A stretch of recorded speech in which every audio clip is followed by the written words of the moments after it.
Dahil puso ko'y nasanay na palaging ikaw ang nais makita.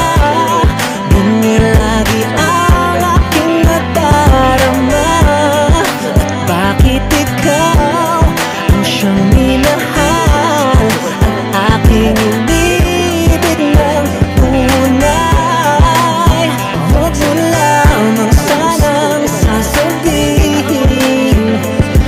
iiwanan ako at may papalit na sa akin.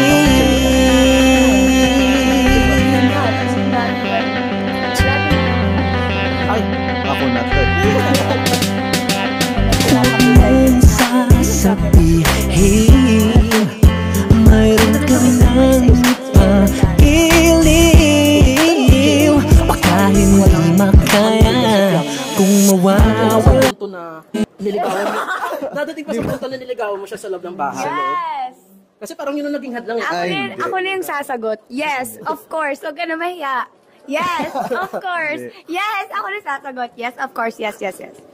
Yes, of course. Hindi. Yes, of course. Yes. Ikaw? Ako na sasagot. Umawin siya sa akin ng paglabas ng bahay. Bo, hindi. Yak! Cut yun. Hindi sa akin, ano. Yes, Nung nasa of loob naman ako course. ng bahay ni Kuya. Yes, of Kumbaga, focus course. ko ng sarili ko eh. I mean, kung ano yung goal ko. Kung ano yung gusto ko makamtan dun sa loob ng bahay ni Kuya. Siguro paglabas, gano'n. Oo, parang paglabas, may chance ba si JM? Kasi sabi mo dun sa isang interview, parang mas focus ka ngayon sa career than love.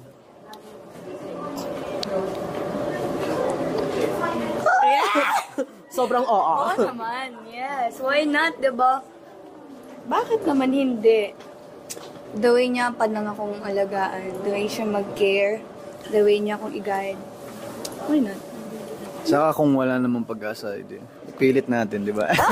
Oo, laban na ng laban. Pero alam niyo ha, grabe yung eksena ninyo sa may